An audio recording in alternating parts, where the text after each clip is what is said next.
Hi പ്രിയ കൂട്ടുകാരെ, ഷീജാസ് വ്ലോഗ്സിലേക്ക് എല്ലാവർക്കും സുസ്വാഗതം. ഇന്ന് നമ്മൾ സോയ ചങ്ക്സ് വെച്ചിട്ട് ഒരു ഫ്രൈ തയ്യാറാക്കുകയാണ്. Fried soya chunks. ഇത് കുട്ടികൾക്കൊക്കെ ഏറെ ഇഷ്ടമാകുന്ന ഒരു ഐറ്റമാണ്. എല്ലാവരും ഇതേപോലെ ഒന്ന് തയ്യാറാക്കി നോക്കണം. ഇങ്ങനെ തയ്യാറാക്കി കൊടുത്തു കഴിഞ്ഞാൽ നമ്മൾ ചിക്കൻ ഫ്രൈ ചെയ്തെടുത്ത അതേ ഒരു ടേസ്റ്റാണ്. ഇത് നല്ലപോലെ വെള്ളം തിളപ്പിച്ച് മഞ്ഞളും ഉപ്പും കൂടി ഇട്ട് വെള്ളം തിളപ്പിച്ച് അതിൽ മുക്കി വെച്ചിരുന്നതാണ്. ഇതെല്ലാം നമുക്കൊന്ന് നന്നായിട്ട് അത് തണുത്തതിന് ശേഷം നമുക്കത് നന്നായിട്ട് പിഴിഞ്ഞെടുക്കാം. കണ്ടില്ലേ, ആ പത പോലെ വരുന്ന കണ്ടില്ലേ, അത് നമുക്ക് മാറ്റി കളയണം. അതൊരു 2-3 പ്രാവശ്യം അത് കഴുകി നമ്മൾ അത് നന്നായി അമർത്തി നീക്കി കഴിയുമ്പോൾ ആ പത പോലുള്ള എല്ലാം മാറുന്നിടം വരെ നമ്മളത് അതേപോലെ ക്ലീൻ ചെയ്തെടുക്കണം. 2-3 പ്രാവശ്യം നമ്മളങ്ങനെ കഴുകിയെടുക്കണം. എങ്കിലേ അതിൻ്റെ ആ ഒരു മാറി കിട്ടുകയുള്ളൂ. നമുക്കത് നന്നായിട്ട് ക്ലീൻ ചെയ്തെടുക്കാം.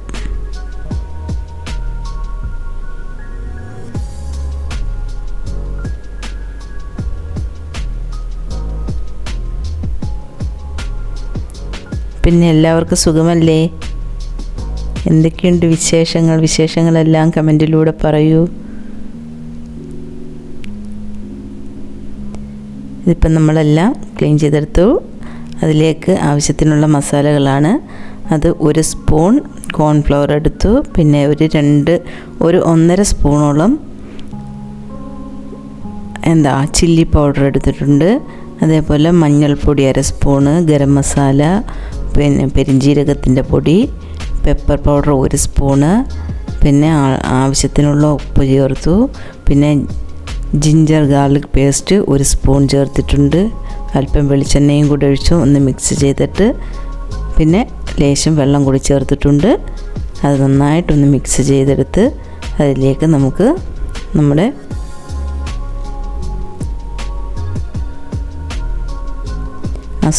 വെന്തിരിക്കുന്ന സോയ നമുക്ക് കുറേശ്ശെ ഇട്ട് അതൊന്ന് നന്നായിട്ടൊന്ന് മിക്സ് ചെയ്ത് വെക്കാം.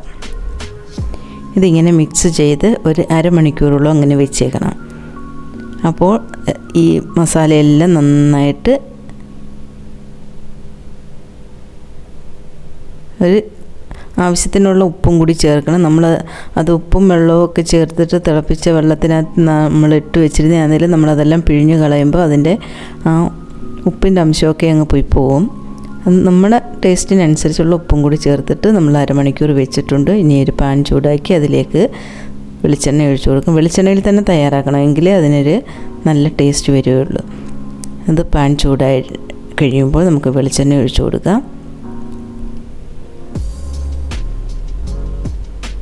വെളിച്ചെണ്ണ ടേസ്റ്റ് അതാണ്. ഇനി എണ്ണയൊന്ന് ചൂടായി വന്നിട്ട് നമുക്ക് അതിലേക്ക് നമ്മുടെ തീ കുറച്ച് വെച്ചതിന് ശേഷം സോയ എല്ലാം ഇട്ട് കൊടുക്കാം. വീഡിയോ ഇഷ്ടമായാൽ എല്ലാവരും ഒന്ന് ലൈക്ക് ചെയ്യണേ, കമൻറ്റ് ചെയ്യണേ. അതേപോലെ തന്നെ സബ്സ്ക്രൈബ് ചെയ്യാതെ കാണുന്നവരെല്ലാവരും ഒന്ന് സബ്സ്ക്രൈബ് ചെയ്ത് സപ്പോർട്ട് ചെയ്യൂ. സബ്സ്ക്രൈബ് ചെയ്തതിന് ശേഷം ബെൽ ബട്ടൺ കൂടി ഒന്ന് ക്ലിക്ക് ചെയ്യുക.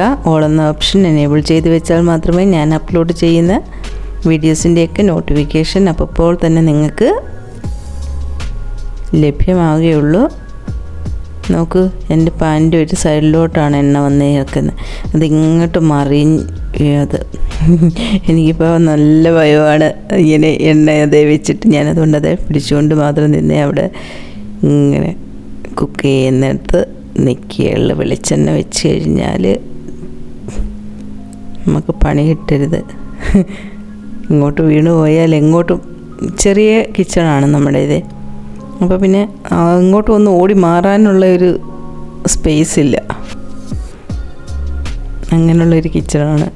അതറിയാമല്ലോ, വിദേശത്തുള്ളവർക്ക് എല്ലാവർക്കും അറിയാമല്ലോ വിദേശത്തെ കിച്ചൻ്റെ വലിപ്പം.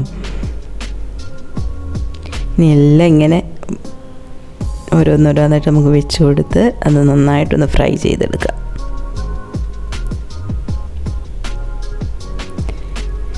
നാട്ടിൽ ചൂടാണോ അതോ തണുപ്പാണോ? ഇവിടെ ഞങ്ങളുടെ റൂമിൽ നല്ല തണുപ്പാണ് ഇവിടെ.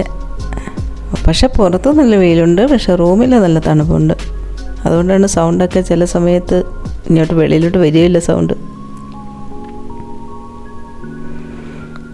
ഇനി എല്ലാം ഒന്ന് നന്നായിട്ട് നല്ല പോലെ ഒന്ന് കരിഞ്ഞു പോകരുത്. തീ കുറച്ച് വെച്ചിട്ട് നന്നായിട്ട് നല്ല ഫ്രൈ ആക്കി എടുക്കണം. നമ്മൾ ഫിഷൊക്കെ ഫ്രൈ ചെയ്യുന്ന അതേ രീതിയിൽ ഫ്രൈ ചെയ്തെടുക്കണം. നല്ല ടേസ്റ്റാണ് കേട്ടോ. ഇതേപോലെ ഒന്ന് തയ്യാറാക്കി നോക്കൂ. ഇതുണ്ടെങ്കിൽ എൻ്റെ പൊന്നൂസിന് വേറെ കറിയൊന്നും വേണ്ട.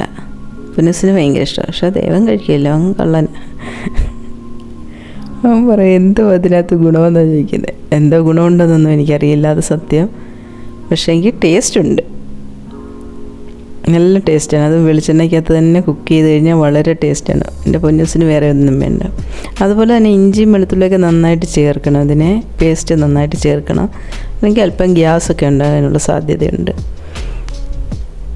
ഇതിപ്പോൾ നന്നായിട്ട് കണ്ടാൽ നല്ല ഗോൾഡൻ കളർ. ഇതിപ്പോൾ കണ്ടാൽ തോന്നും ചിക്കൻ ഫ്രാങ്ക്സ് ഫ്രൈ ചെയ്ത് വെച്ചിരിക്കുകയാണെന്ന്.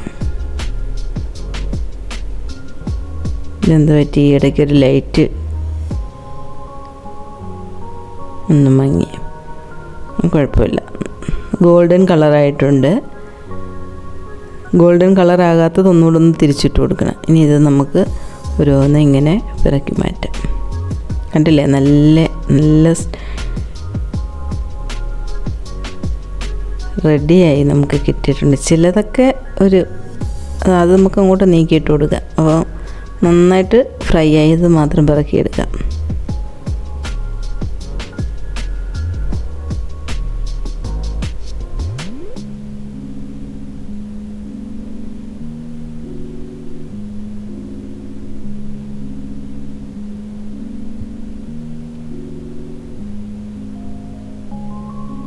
ഇനി അതെല്ലാം നമ്മൾ ഫ്രൈ ചെയ്ത് വെച്ചിട്ടുണ്ട്. ആ ഫ്രൈ ചെയ്ത് വെച്ച വെളിച്ചെണ്ണയാണ് വീണ്ടും ഞാൻ ഈ പാനിലേക്ക് ഒഴിച്ചു കൊടുത്തത്. അതിലേക്ക് കുറച്ച് ഇഞ്ചിയും വെളുത്തുള്ളിയും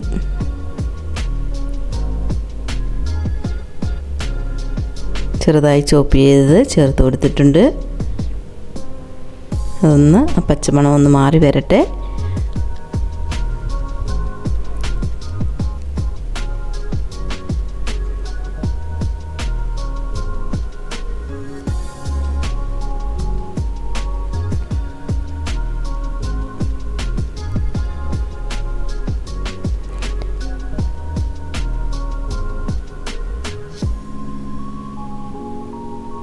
അതിലേക്ക് കുറച്ച് കോക്കനട്ട് കൂടി ആഡ് ചെയ്തിട്ടുണ്ട്. അത് തേങ്ങ കൊത്തില്ല, അതിന് പകരമാണ് അല്പം കോക്കനട്ട് ഞാൻ അതിലേക്ക് ഇട്ട് കൊടുത്തിട്ടുണ്ട്. ഇനി കറിവേപ്പില ഇട്ട് കൊടുത്തു. ഇനി 2 വറ്റൽമുളക് മുറിച്ചിട്ട് കൊടുത്തു. പിന്നെ 1 സവാള നമ്മൾ നന്നായി സ്ലൈസ് ചെയ്തത് ഇട്ട് കൊടുത്തിട്ടുണ്ട്. അത് ഇനി ഒന്ന് വാടി വരട്ടെ. എല്ലാം കൂടി ഒന്ന് മിക്സ് ചെയ്ത് കൊടുക്കാം. ഇവിടെ ചിരകിയ തേങ്ങയാണ് വാങ്ങുക. നേരത്തെയൊക്കെ അല്ലാതെ ഷെല്ലോട് കൂടിയുള്ള തേങ്ങ വാങ്ങുമായിരുന്നു. ഇപ്പോൾ ചിരകിയ തേങ്ങയാണ് വാങ്ങുക. അതുകൊണ്ട് ഇങ്ങനെ തേങ്ങ കൊത്തിടാൻ ഇല്ലാത്തത് കൊണ്ടാണ് ഞാൻ ആ ചിരകിയ തേങ്ങ ഇട്ട് കൊടുത്തത്. അത് അന്നേരം അങ്ങ് മൂത്തിട്ട് നമുക്ക് തേങ്ങ കൊത്തിടുന്ന കൂട്ടുള്ള. പക്ഷേ തേങ്ങ കൊത്ത് കടിക്കാൻ കിട്ടുന്ന കൂട്ട് കിട്ടുകയില്ല, പക്ഷെ ആ ഒരു ടേസ്റ്റ് കിട്ടും നമുക്ക്. ഇപ്പോൾ അത് നല്ല ഒരു പരുവം ഫ്രൈ ആയിട്ടുണ്ട്. ഇനി അതിലേക്ക് നമുക്ക് പൊടികൾ ഇട്ട് കൊടുക്കുക. 1/2 സ്പൂണ് മുളക് പൊടി ചേർത്ത് കൊടുത്തു. പിന്നെ പെപ്പർ പൗഡർ 1 സ്പൂണ് ചേർത്ത് കൊടുത്തിട്ടുണ്ട്. മഞ്ഞൾപ്പൊടി 1/4 സ്പൂണ് ചേർത്ത് കൊടുത്തു. ഗരം മസാല ചേർക്കേണ്ടതുണ്ട്, അതും കൂടി ലേശം അത് ഞാൻ ചേർത്തു. ഗരം മസാല കൂടി ലേശം ചേർക്കണം. ചേർത്തു, അത് സ്കിപ്പായിപ്പോയി കേട്ടോ. ഇനി നമ്മൾ ടൊമാറ്റോ പേസ്റ്റാണ് ലേശം ചേർത്ത് കൊടുത്തത്. ടൊമാറ്റോ ഉണ്ടെങ്കിൽ ടൊമാറ്റോ ചേർത്ത് കൊടുത്താൽ മതി. കനം കുറച്ചിട്ട് നമ്മൾ കട്ട് ചെയ്തിട്ട് ചേർത്ത് കൊടുത്താൽ മതി. അപ്പോൾ എൻ്റെ കയ്യിൽ ടൊമാറ്റോ പേസ്റ്റ് ആയിരുന്നു, അത് ചേർത്ത് കൊടുത്തിട്ടുണ്ട്. അതിലേക്ക് നമ്മൾ സോയ ഫ്രൈ ചെയ്തത് ചേർത്ത് വെക്കുക. ചിക്കൻ ഫ്രാങ്ക്സ് ഫ്രൈ ചെയ്ത് വെച്ചത് കൂട്ട് തന്നെയുണ്ടല്ലേ. ചിക്കൻ ഫ്രൈസും ഇതേപോലെ തന്നെ നമുക്ക് ഫ്രൈ ചെയ്തിട്ട് ഇതേ മെത്തേഡിൽ തന്നെ ചെയ്തെടുക്കാം. അതും നല്ല ടേസ്റ്റിയാണ്. ഇതിലേക്ക് അല്പം മല്ലിയില ഇട്ട് കൊടുത്തു. എല്ലാം കൂടി നന്നായിട്ടൊന്ന് മിക്സ് ചെയ്ത് എടുക്കാം. എല്ലാവരും ഒന്ന് തയ്യാറാക്കി നോക്കുമല്ലോ ഇതേപോലെ. ഇനി വീഡിയോ എല്ലാവർക്കും ഇഷ്ടമായി കാണുമെന്ന് കരുതിക്കോട്ടെ. ഇനിയും പുതിയൊരു വീഡിയോയുമായി വരും വരെ എല്ലാവർക്കും ഹൃദയം നിറഞ്ഞ നന്ദി. എല്ലാവരുടെയും സപ്പോർട്ട് ഉണ്ടെങ്കിൽ മാത്രമേ നമുക്ക് മുന്നോട്ട് പോകാൻ പറ്റൂ. Good bye.